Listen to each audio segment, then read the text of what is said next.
Please, let's take our seats. Thank you. The weight of tragic events in recent weeks has tested our nation's resilience in the wake of unprecedented challenges. Persistent torrential rain has unleashed devastating floods, which have claimed 210 lives as of today. It has also caused injuries to many more and wreaked havoc on property, infrastructure, and livelihoods. No corner of our country has been spared from this havoc. The reopening date of our schools after the April holidays, which was scheduled for Monday this week, has had to be varied. Transportation has become challenging in many parts of the country due to flooded and damaged roads and bridges, and the threat of ravaging rivers and overflowing dams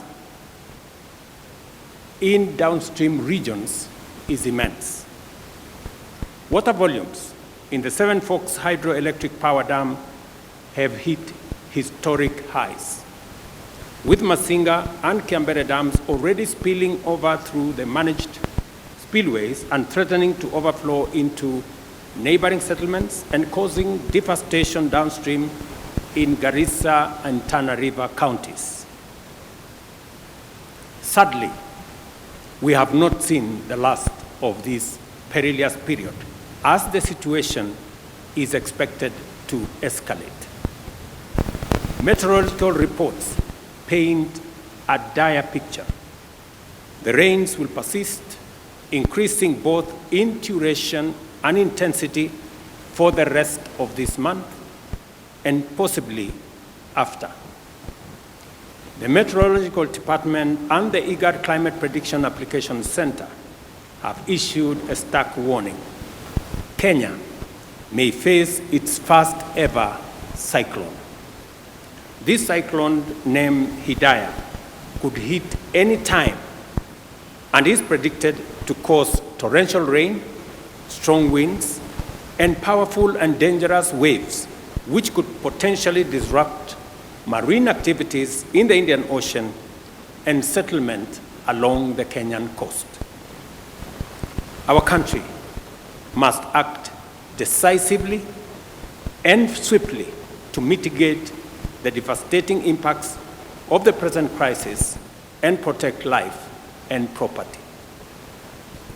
The loss of human life, displacement of people, and destruction of property has been most profound within fragile ecosystems, on which the government has taken the following steps. First, the government has mapped out 178 dam and water reservoirs situated within public and private lands in 33 counties, which are already full and present imminent danger to adjacent settlements and people.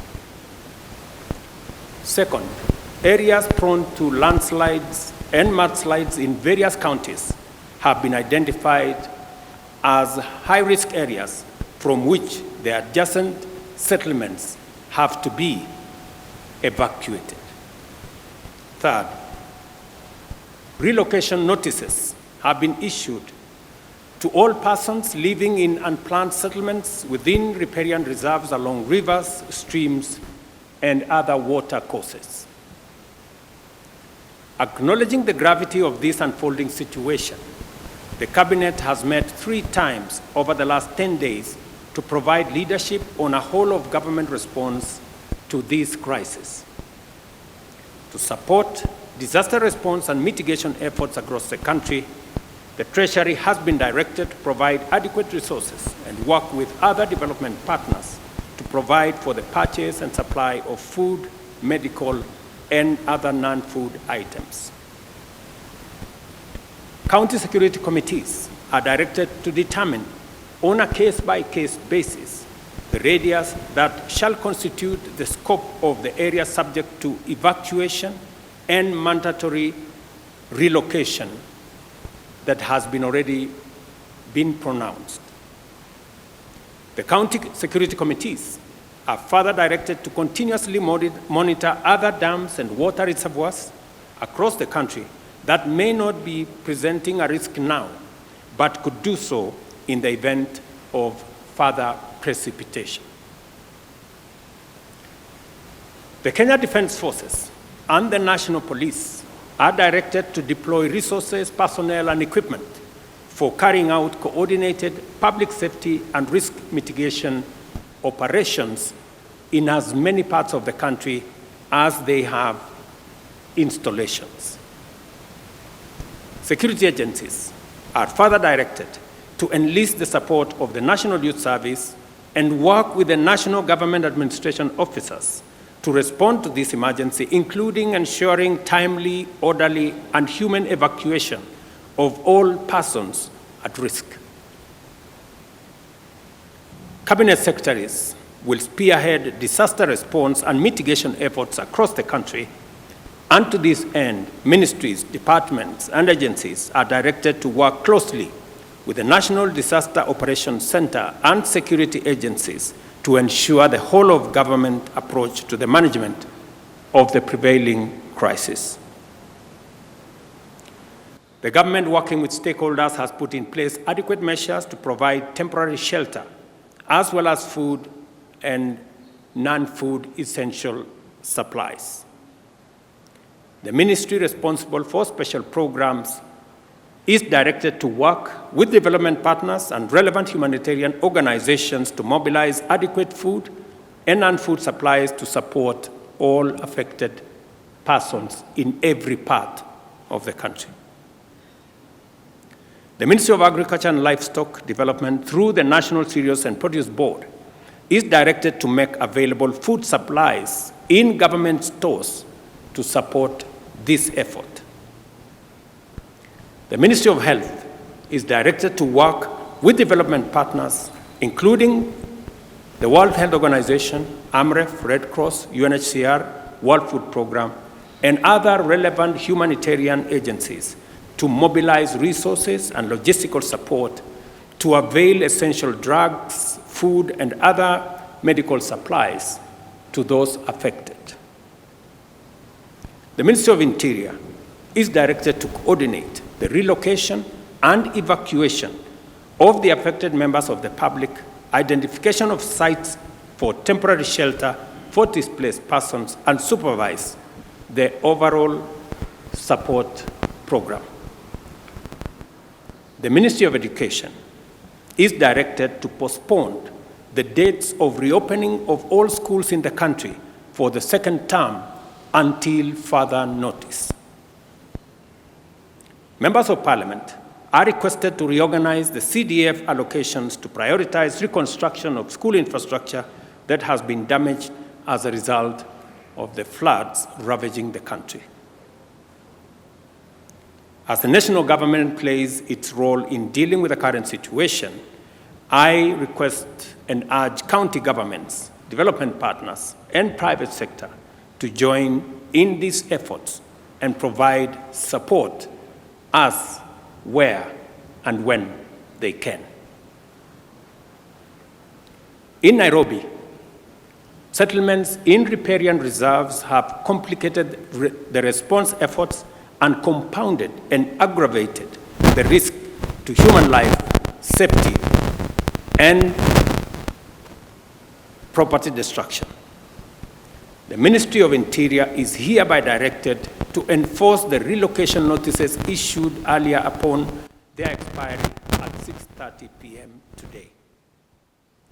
We appreciate and thank members of the public who are already cooperating with government on the evacuation and relocation effort that is underway. I want to mention specifically citizens in different parts. I saw, for example, in Dandora, citizens themselves volunteering, removing their structures, carrying their wares, carrying their furniture, and looking for places to store them. It is an encouraging development that citizens are part of the solution and they are participating in the evacuation and relocation efforts. Further, the government appreciates the goodwill demonstrated by thousands of individuals and institutions, volunteers, and others who have made tremendous input into alleviating the suffering and pain by those affected by the prevailing crisis. In the same spirit, the public is called upon to respect and adhere to safety alerts and interventions and to cease and desist from risking their lives or the lives of others by daring the force of nature. Kenyans must avoid endangering their lives by recklessly attempting to cross flooded rivers or drive on waterlogged roads. I extend my gratitude to the media for their commitment to contribute airtime worth Kenya shillings 100 million to support response to this crisis. The measures we are taking at present are aimed at responding to the current crisis in the immediate and the short term. For us to comprehensively address such a threat in the long term, we have to acknowledge and act to reverse the adverse effects of climate change. The current unprecedented crisis of floods that our country is experiencing, as well as the recent devastating drought our country faced, the worst in 40 years after 5 consecutive failed rains, is a direct consequence of our failure to protect our environment, resulting in painful effects of climate change as we are witnessing today. Our country will remain in this cyclical crisis for a long time unless and until we confront the existential threat of climate change. Our climate action agenda is informed by the sad reality that our country's future remains under threat until we restore our degraded ecosystems, including forests, rivers, and wetlands.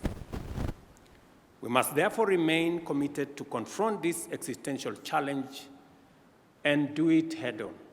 It is imperative for us to prioritize environmental conservation efforts and implement aggressive reforestation and wetland restoration programs.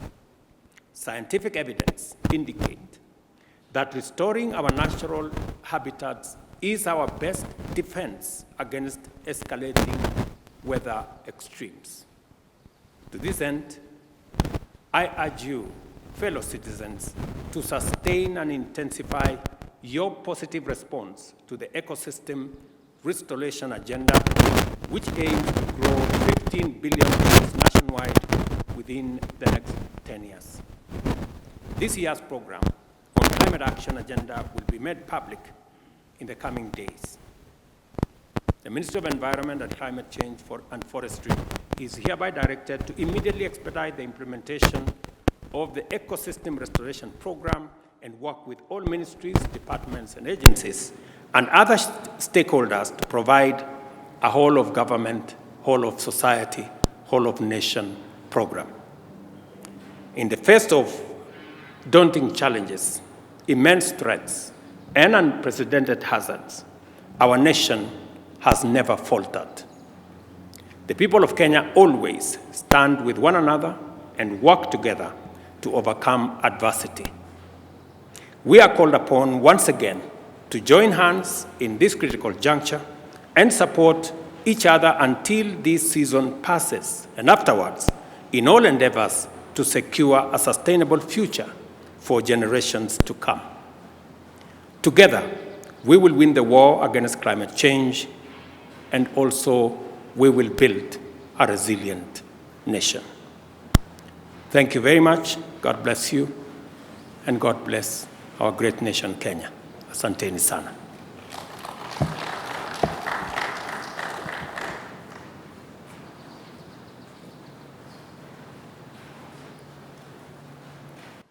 Thank you very much. Your Excellency, my name is Mwangi Maina from Inoro TV. You have said that the Treasury has been directed to provide enough funds. I would like you probably to mention how much money has the government set aside to respond to this crisis.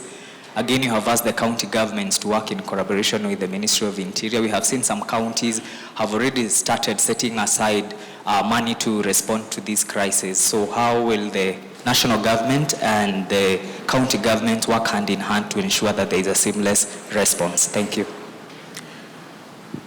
We have three things in quick succession.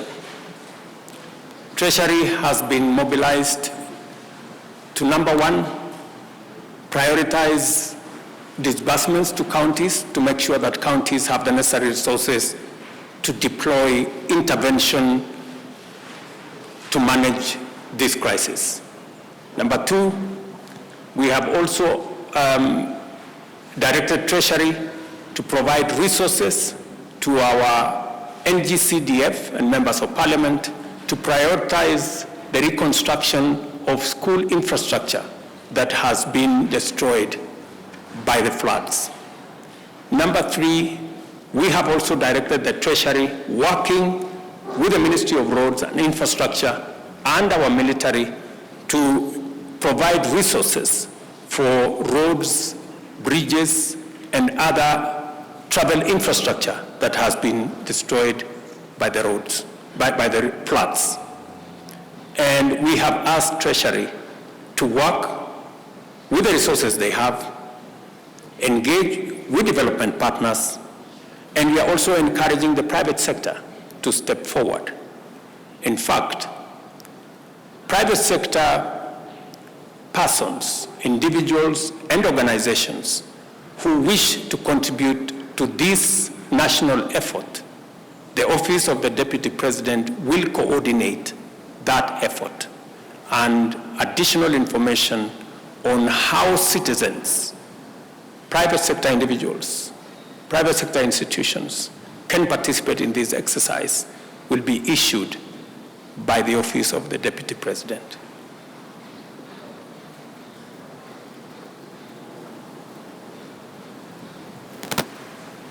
Mr. President, my name is Paul Keobi from TV47. I have a question pertaining to the doctors' strike. How will the government ensure that Kenyans continue to get healthcare services? And another question, what is the status of the dams that were earmarked for the construction by the government? Thank you. I think let's skip to the subject of this press conference. Other matters will be handled differently. Thank you very much. Your Excellency, my name is Safina Chin from Citizen TV. I have a question. Most of the Kenyans are not sure where to go when they are receiving this warning that they should move to higher grounds. Probably just explain to us what exactly the government has done to provide order and organize them to know where to go when they are told to move to higher grounds. Members of the provincial administration, members of the national government administration officers, our security agencies are already working with communities, with county government officials on identifying the areas that citizens can be relocated to. There is a whole of government process underway in different parts, especially in the fragile areas that we believe are dangerous and we need to evacuate citizens. So there is already a comprehensive plan run by the Ministry of Interior, working with county governments, working with communities on the ground, and that is why I was saying some community members have demonstrated tremendous patriotism and cooperation by being available to be evacuated, participating in the relocation exercise, and it is commendable that citizens themselves are taking charge of this process, working with members of the national government, the county government, and our security agencies. Thank you very much. God bless you. See you next time.